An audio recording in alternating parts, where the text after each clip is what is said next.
जय हिंद दोस्तों।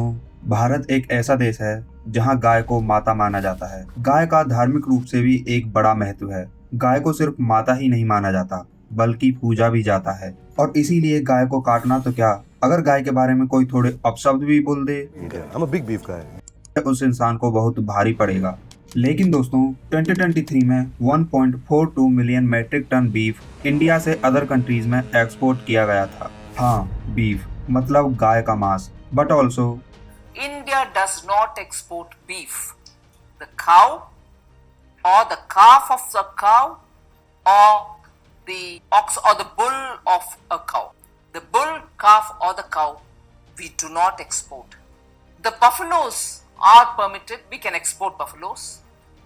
यहाँ पर निर्मला सीतारमण जी ने कहा है कि भारत बीफ नहीं बल्कि केयर बीफ यानी बफेलो मीट एक्सपोर्ट करता है। और हाँ, ये सच भी है। इंडिया से गाय का मांस नहीं बल्कि बफेलो यानी भैंस का मांस एक्सपोर्ट किया जाता है। शायद अब आप सभी लोगों को इससे कोई प्रॉब्लम नहीं हो, क्योंकि हम गाय का नहीं बल्कि किसी और जानवर का मांस एक्सपोर्ट करते हैं। लेकिन क्या ये सही है कि हम सिर्फ गाय के लिए ही चिंता करते हैं, किसी और जानवर के लिए नहीं? खैर छोड़िए, हम क्यों चिंता करें, हमारी माता गाय तो सेफ ही है। अब भारत से किसी और जानवर को मारकर बेचा जाए, इससे हमें क्या? अगर आप भी यही सोचते हैं तो ये वीडियो देखते जाइए, आपको पता चलेगा आप कितनी बड़ी गलतफहमी में जी रहे हैं।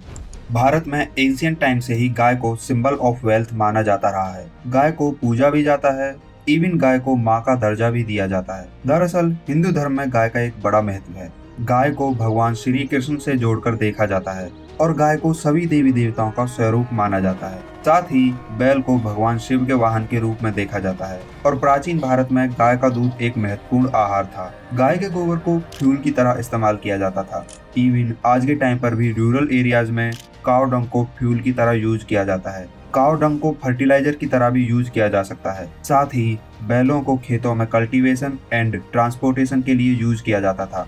इसीलिए एंशियंट इंडिया में गाय इकोनॉमिकली बहुत इंपॉर्टेंट थी। हिंदू धर्म में वेजिटेरियनिज्म को बहुत महत्व दिया गया है। साथ ही हिंदू धर्म में अहिंसा का पालन करने को कहा गया है। और इसीलिए हिंदू धर्म में न सिर्फ गाय बल्कि किसी भी लिविंग बीइंग यानी कोई भी जीवित प्राणी को मारने या खाने से मना किया गया है। और इवन ऐसा करने को पाप माना जाता है। और इसीलिए आज भी मेजॉरिटी हिंदू लोग काउ स्लॉटरिंग को कम्प्लीटली बैन कराने के सपोर्ट में है। इसी के साथ जैनिज्म, बुद्धिज्म और सिखिज्म में भी काउ स्लॉटरिंग स्ट्रिक्टली प्रोहिबिटेड है।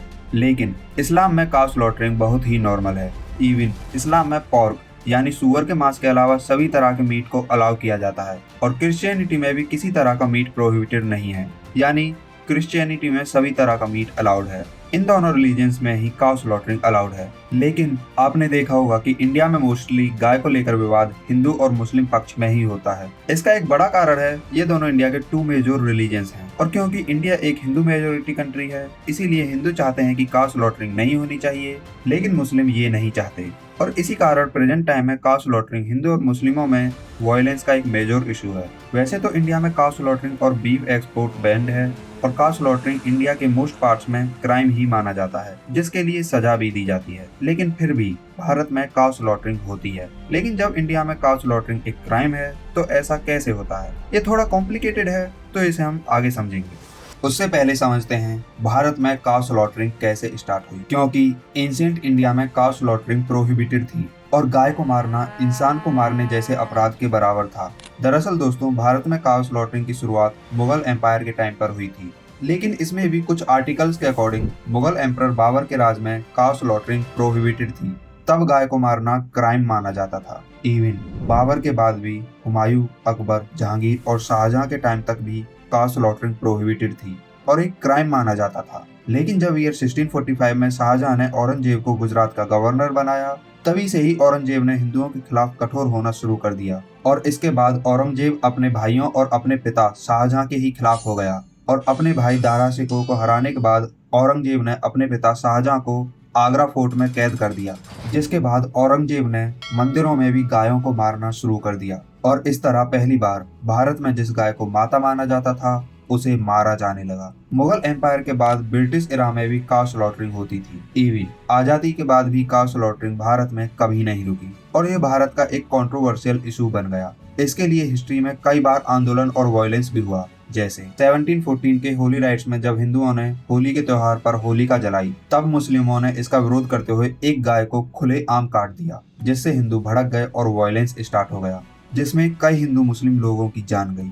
80s के टाइम पर भी कई राइट्स हुए थे, जिसमें 1857 के राइट्स का एक कारण गाय के मांस का कार्टेजेस यानी बंदूक की गोलियों में लुब्रिकेंट की तरह यूज होना था। और इस राइट में तो मुस्लिम भी हिंदुओं के साथ थे, क्योंकि उसमें सुअर का मांस भी यूज होता था और ये ब्रिटिशर्स के अगेंस्ट सबसे बड़ा मूवमेंट था। और इसी के साथ 1893 के टाइम पर पंजाब में हुए एंटी काउ किलिंग राइट्स में लगभग 100 लोग मारे गए थे। इवन गौरक्षा के लिए 1860s के टाइम पर काउ प्रोटेक्शन मूवमेंट भी चला, जिसमें बहुत कुछ हुआ। 1882 में गौरक्षा सभा के फॉर्मेशन के बाद आवारा भटकती गायों के लिए गौशालाएं बनाई गईं। काउ प्रोटेक्शन के लिए कोर्ट में पेटिशन डाली गई, जिसमें बताया गया कि काउ कैसे इकोनॉमी के लिए जरूरी है। 1900 में भी काउ स्लॉटरिंग से रिलेटेड कई राइट्स हुए थे। 1909 Calcutta rights, 1911 Muzaffarpur rights, 1912 Faizabad rights. Even 1920s के टाइम पर सिर्फ बंगाल में 100 से ज्यादा राइट्स हुए थे। 1946 में भी एक र्यूमर के कारण कि हिंदू ईद के त्योहार पर सिख लोगों की मदद से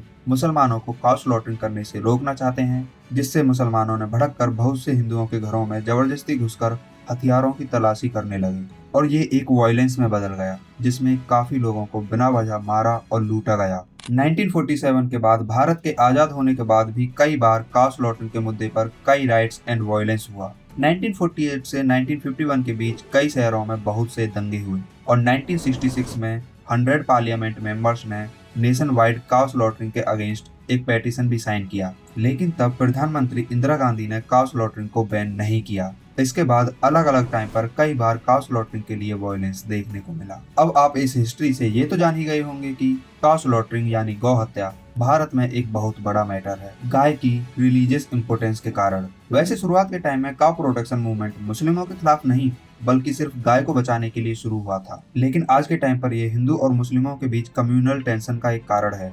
अब यहाँ तक हमें काउ स्लॉटरिंग से रिलेटेड हिस्ट्री के बारे में तो पता चल गया। अब भारत में काउ स्लॉटरिंग से रिलेटेड लॉज के बारे में जानते हैं। जैसा हमने जाना, काउ स्लॉटरिंग मुगल एम्पायर में औरंगजेब के रूल में स्टार्ट हुई थी, जिसके बाद ब्रिटिशर्स ने भी इसे कंटिन्यू रखा। ब्रिटिश पीरियड में इससे रिलेटेड कोई यूनिफॉर्म लॉ नहीं था। जहाँ हिंदू और सिख मेजोरिटी होती थी वहाँ बैन होता था, और जहाँ ब्रिटिशर्स का इन्फ्लुएंस ज्यादा होता था वहाँ ये बैन नहीं होता था। इवन ब्रिटिशर्स ने ही 1760s में भारत का पहला स्लॉटर हाउस बनाया था, जिनकी संख्या 1910 तक बढ़कर लगभग 350 हो गई थी। तो ब्रिटिश पीरियड में तो काउ स्लॉटरिंग पर कोई बैन नहीं था, लेकिन 1947 के बाद भी काउ स्लॉटरिंग पर बैन नहीं लगाया गया। 1950s में जब कॉन्स्टिट्यूशन बनकर तैयार हुआ तो काउ स्लॉटरिंग से रिलेटेड लॉज बनाने की पावर आर्टिकल 48 के अंतर्गत स्टेट गवर्नमेंट को दी गई, और 1950s में गवर्नमेंट ने काउ स्लॉटरिंग पर डायरेक्ट बैन लगाना इकोनॉमिकली अच्छा नहीं समझा। इससे रिलेटेड 20 दिसंबर 1950 को एक गवर्नमेंट लेटर के अकॉर्डिंग काटे गए पशु की खाल मरे हुए पशु की खाल से ज्यादा कीमती होती है, और अगर काउ स्लॉटरिंग पर पूरे भारत में बैन लगा दिया तो ये उससे रिलेटेड इंडस्ट्री और ट्रेड के अगेंस्ट होगा। और क्योंकि उस टाइम पर इंडिया एक गरीब देश था, तो ये इंडिया की इकोनॉमी के लिए भी अच्छा नहीं होता। जिसके बाद 1955 में एक कांग्रेस पार्लियामेंट मेंबर सेठ गोविंद दास ने इंडियन पार्लियामेंट में पूरे देश में काउ स्लॉटरिंग को बैन करने के लिए एक बिल पेश किया, जिसके लिए कांग्रेस के मेजोरिटी मेंबर्स तैयार भी थे। लेकिन तब प्राइम मिनिस्टर जवाहरलाल नेहरू ने इस बैन को अपोज किया और रिजाइन करने की धमकी तक दे दी अगर ये बिल पार्लियामेंट में पास हो गया तो, जिसके कारण सिर्फ 12 लोग ही इस बिल के समर्थन में आए और ये बिल फेल हो गया। जिसके बाद नेहरू जी ने कहा कि काउ स्लॉटर पर स्टेट गवर्नमेंट अपने अकॉर्डिंग लॉज बनाएगी। 1966 में एक एक्टिविस्ट जयप्रकाश नारायण ने प्राइम मिनिस्टर इंदिरा गांधी को काउ स्लॉटर पर बैन लगाने के लिए एक लेटर भी लिखा था, जिसमें उन्होंने लिखा था कि एक हिंदू मेजोरिटी कंट्री में काउ स्लॉटरिंग बैन क्यों नहीं हो सकती। और इसी साल एक हिंदू ऑर्गेनाइजेशन ने आंदोलन करते हुए गवर्नमेंट से काउ स्लॉटरिंग पर बैन लगाने की मांग की, लेकिन इसे इंदिरा गांधी ने एक्सेप्ट नहीं किया। 1995 के टाइम तो गवर्नमेंट ने मॉडर्न स्लॉटर हाउसेस के लिए छूट और लोन भी दिया था। हालांकि 26 मई 2017 में इंडियन गवर्नमेंट ने ऑल ओवर इंडिया में काउ स्लॉटरिंग पर बैन लगाया था, लेकिन इसके लिए गवर्नमेंट को लोगों की तरफ से काफी क्रिटिसिज्म फेस करना पड़ा और सुप्रीम कोर्ट ने जुलाई 2017 में इस बैन को सस्पेंड कर दिया। और अगर फास्ट फॉरवर्ड 2024 में भी देखें तो आज भी काउ स्लॉटरिंग पर स्टेट गवर्नमेंट ही लॉज बना सकती है, जिसमें हर स्टेट में लॉज अलग अलग हैं। इनमें कुछ स्टेट्स में काउ स्लॉटरिंग कम्प्लीटली बैंड है कुछ में सर्टेन कंडीशंस में या फिर लाइसेंस स्लॉटर हाउसेज में काउ स्लॉटरिंग अलाउड है। इसका मतलब जिन स्टेट्स में काउ स्लॉटरिंग बैन भी है वहाँ भी ये बैन अधूरा है, और कुछ स्टेट्स में काउ स्लॉटरिंग से रिलेटेड कोई लॉ ही नहीं है, यानी वहाँ काउ स्लॉटरिंग अलाउड है। तो इससे हम अंदाजा लगा सकते हैं कि भारत के लॉज में भी कितनी डाइवर्सिटी है। जहां मोस्ट नॉर्दर्न स्टेट्स में काउ स्लॉटरिंग बैंड है, वहीं सदर्न स्टेट्स में ये बैन पार्शियली हो जाता है, और ज्यादातर नॉर्थ ईस्ट स्टेट्स में इस पर कोई लॉ नहीं है। इसी के साथ किसी भी स्टेट में इम्पोर्टेड बीफ पर कोई बैन नहीं है, यानी अगर बाहर के किसी भी देश से बीफ इंपोर्ट की गई है तो उस पर कोई बैन नहीं है। इसके अलावा भारत में एक स्टेट से दूसरे स्टेट में काउ को स्लॉटरिंग के लिए ट्रांसपोर्ट करना भी एक क्राइम है। साथ ही भारत से अदर कंट्रीज में काउ बीफ एक्सपोर्ट करना भी इलीगल है। हालांकि भारत से बफेलो बीफ एक्सपोर्ट किया जा सकता है, और इसी बफेलो बीफ के कारण ही भारत दुनिया के लार्जेस्ट बीफ एक्सपोर्टर्स में से एक है। लेकिन क्या इसका मतलब भारत से काउ बीफ एक्सपोर्ट नहीं होता है? तो इसका जवाब है इलीगल एक्सपोर्ट। भारत से काउ को इलीगली एक्सपोर्ट किया जाता है, जिनमें से ज्यादातर हमारे पड़ोसी देश में ही होता है, और इस क्राइम में काफी लोग पकड़े भी गए हैं। इसी के साथ भारत के अंदर भी गायों को इलीगली एक स्टेट से दूसरे स्टेट ट्रांसपोर्ट किया जाता है, जिसमें एक स्टेट से जहां पर काउ स्लॉटरिंग इलीगल है वहां से दूसरे स्टेट जहां काउ स्लॉटरिंग लीगल है वहां लाया जाता है, और वहां से दूसरे देश में एक्सपोर्ट किया जाता है। और इसमें सबसे ऊपर नाम आता है बांग्लादेश का, जहां हर दिन हजारों की संख्या में काउज की स्मगलिंग होती है, जिनमें काउज एंड ऑक्स स्मगल किए जाते हैं, और लगभग 15 लाख गाय और बैल हर साल इंडिया से स्मगल किए जाते हैं। और ये इंडिया बांग्लादेश के बीच एक बॉर्डर इशू भी है। इस स्मगलिंग का कारण इंडिया बांग्लादेश बॉर्डर का लगभग 4000 किलोमीटर लंबा होना है। इतने लंबे बॉर्डर पर निगरानी रखना बहुत मुश्किल होता है। साथ ही इंडिया बांग्लादेश बॉर्डर के पास के राज्यों में काउ स्लॉटरिंग अलाउड है। इसी कारण से इंडिया से बांग्लादेश में इतनी स्मगलिंग होती है। तो भारत में काउ स्लॉटरिंग कम्प्लीटली बैन क्यों नहीं कर देते? इससे भारत से स्मगलिंग भी रुक जाएगी, और इवन भारत के अंदर भी गायों को कटने से बचाया जा सकता है। ये सुनने में जितना आसान लगता है उतना है नहीं, क्योंकि भारत में न सिर्फ मुस्लिम या क्रिश्चियन बल्कि हिंदू भी बीफ कंज्यूम करते हैं। हालांकि उनकी संख्या बहुत कम है, लेकिन कुछ राज्यों में जहां काउ स्लॉटरिंग कम्प्लीटली बैंड नहीं है वहां के लोगों में कुछ हिंदू भी बीफ खाते हैं। इसी के साथ भारत की लार्ज पॉपुलेशन नॉन वेज है, जो बीफ तो नहीं खाते लेकिन अदर टाइप ऑफ मीट जरूर कंज्यूम करते हैं। तो ऐसे देश में जहाँ मेजोरिटी लोग नॉन वेज हैं वहाँ सिर्फ एक रिलीजन के लोगों के लिए काउ स्लॉटरिंग को बंद करना मुश्किल है, और इसीलिए भारत में स्टेट गवर्नमेंट को ही काउ स्लॉटरिंग से रिलेटेड लॉज बनाने की पावर है। हालांकि भारत एक हिंदू मेजोरिटी कंट्री है, फिर भी भारत में काउ स्लॉटरिंग बैंड क्यों नहीं है, जबकि ज्यादातर मुस्लिम मेजोरिटी कंट्रीज में पोर्क बैन है? तो भारत में बीफ क्यों नहीं? इसका एक जवाब हो सकता है क्योंकि भारत एक डाइवर्स कंट्री है जहां कई रिलीजन के लोग रहते हैं, और भारत में हिंदू और मुस्लिम दोनों ही मेजोरिटी पॉपुलेशन है। इवन भारत दुनिया के लार्जेस्ट बीफ एक्सपोर्टिंग कंट्रीज में से एक है। 2022 में इंडिया ने ऑलमोस्ट $3 बिलियन वैल्यू का बीफ एक्सपोर्ट किया था, जो 2023 में बढ़कर ऑलमोस्ट $3.4 बिलियन हो गया। वैसे आपको फिर से बता दूं, इंडिया से काउ बीफ नहीं बल्कि ऑक्स यानी बैलों का और केयर बीफ यानी बफेलो मीट एक्सपोर्ट किया जाता है। वैसे मेरा मानना तो यही है कि गाय हो या कोई और जीव, हमें किसी भी जानवर को नहीं मारना चाहिए। और अगर आपको ये वीडियो अच्छी लगी तो इस वीडियो को शेयर करना बिल्कुल मत भूलना, और ऐसी ही इंफॉर्मेटिव वीडियोस देखने के लिए आप इस चैनल को सब्सक्राइब कर सकते हैं।